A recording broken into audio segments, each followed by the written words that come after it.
தலைமை பண்பு என்பது வெறும் உத்தரவிடுவது மட்டுமல்ல. வெறும் உத்தரவு சொன்னால் போதும், அதை செய் இதை செய்ன்னு வாயால் சொன்னால் மட்டும் போதும் அப்படின்னு நினச்சிக்கிட்டவங்க தான் நிறைய பேர் இருக்காங்க. இந்த அரசியலுக்கு ஏன் அத்தனை பேரும் அவங்களுக்கு தகுதியே இல்லை, ஆனால் அரசியலுக்கு ஏன் போகிறாங்கன்னா, அங்கே நம்ம களத்தில் இறங்கி வேலை செய்ய வேண்டிய அவசியம் இல்லை. சும்மா சொன்னால் போதும், அந்த இடத்துல பாலம் கட்டுங்க, இந்த இடத்துல ரோட்டை போட்டுருங்க, இந்த இடத்துல தண்ணி குழாய் வச்சுருங்க அப்படின்னு சொன்னால் போதும், எல்லாத்தையும் செஞ்சுருவாங்க.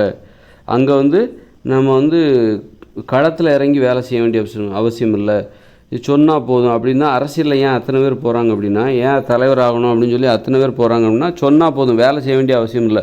மற்றவங்க வேலை செய்வாங்க, மற்றவங்களாம் நம்ம வேலை செய்ய வச்சிடலாம், நாம் எதுவும் செய்ய வேண்டிய அவசியம் இல்லை அப்படிங்கிற அந்த ஆசை தான் இந்த மாதிரி அரசியலுக்கு அத்தனை பேர் போகிறதுக்கு காரணம். ஆனால் தலைமை பண்புன்னா என்னென்னு அவங்களுக்கு தெரியல. தலைமை பண்புன்னா களத்தில் இறங்கி வேலை செஞ்சுக்கிட்டே வேலை வாங்கணும். அப்போ தான் அது சரியான ஒரு தலைமை பண்பு என்பது. வெறுமனே வாயிலே உத்தரவிடாமல் எந்த ஒரு மேலதிகாரியும் அவங்களுக்கும் நிறைய வேலை இருக்கும்.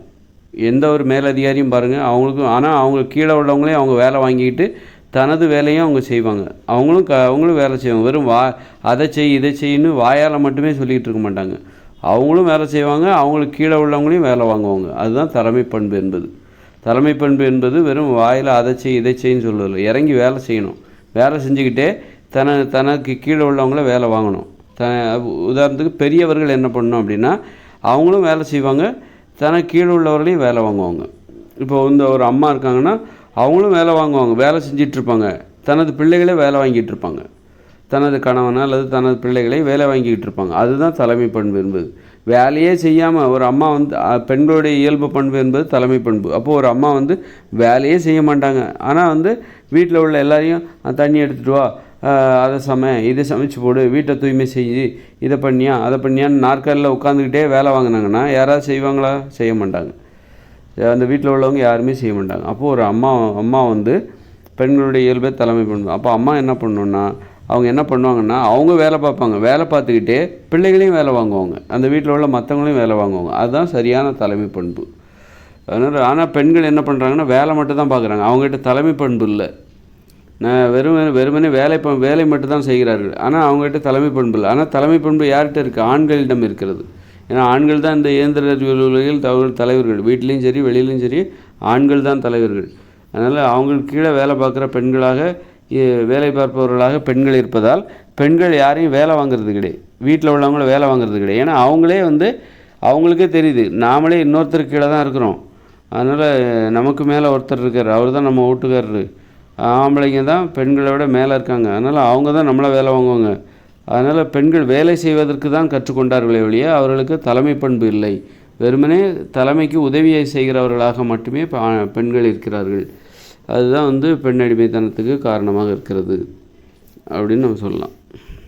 அப்போ ஆண்கள் தான் தலைவர்கள் அப்படின்னா, வீட்லேயும் சரி வெளியிலையும் சரி பெண்களுக்கு ஆண்கள் தான் தலைவர்கள்.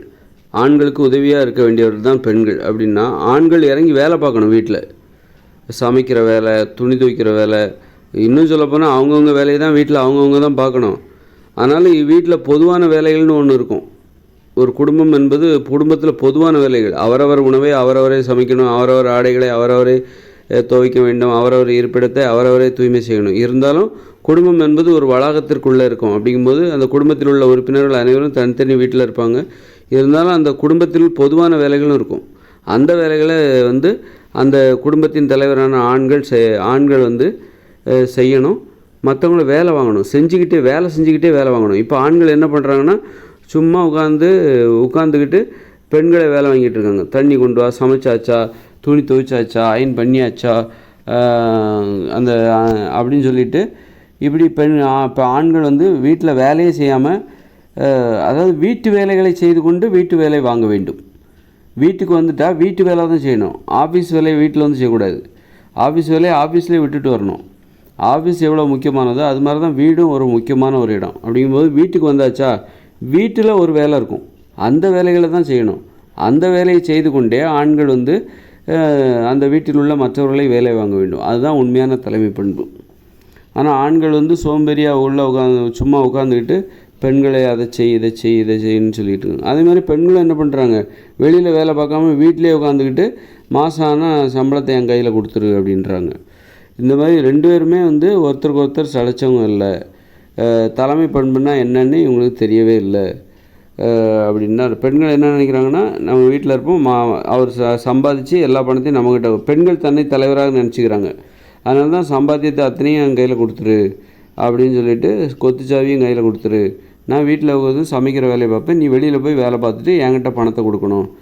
பெண்கள் ஆண்களை எப்படி பார்க்குறாங்கன்னா ஒரு அடிமை மாதிரி பார்க்குறாங்க. ஆண்களும் பெண்களை எப்படி பார்க்குறாங்கன்னா, பெண்கள் வந்து வீட்டில் உள்ள அடிமை, வீட்டில் உள்ள வேலைகளை செய்கிற அடிமைகளாக பெண்களை ஆண்கள் பார்க்கிறார்கள். வெளியில் போய் வேலை செய்து பணத்தை சம்பாதிக்கிற அடிமைகளாக ஆண்களை பெண்கள் பார்க்கிறார்கள். பெண்கள் அப்படி தான் ஆண்களை பார்க்குறாங்க. அதனால தான் அந்த சம்பாத்தியத்தை அப்படியே என்கிட்ட கொடுத்துரு அப்படின்னு இப்படி ஒருத்தருக்கு ஒருத்தர் எப்படி வந்து ஒருத்தருக்கு ஒருத்தர் மற்றவங்களை அடிமையாக பார்க்குறாங்க. ஆனால் இவர்கள் தலைவர்களாக இல்லை, சர்வாதிகாரிகளாக இருக்கிறார்கள். நான் வெளியே வேலைக்கு போக மாட்டேன், நீ தான் எனக்கு எல்லாத்தையும் செய்யணும்.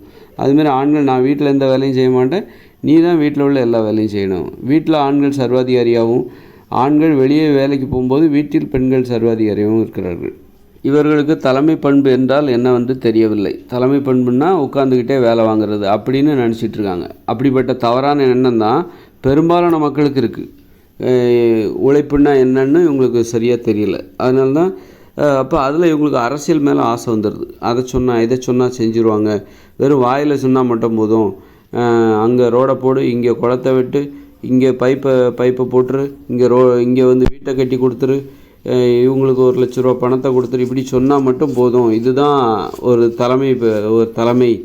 அங்கே வந்து வேலை செய்ய வேண்டிய அவசியமே இல்லை, எங்கே கையெழுத்து போடணுமோ அங்கே போட்டால் மட்டும் போதும், வேறு ஒரு வேலையும் கிடையாதுன்னு நினச்சிட்டு இருக்காங்க. அதனால தான் இந்த அரசியல் நோக்கி அத்தனை பேரும் போகிறதுக்கு காரணமாக இருக்கிறது.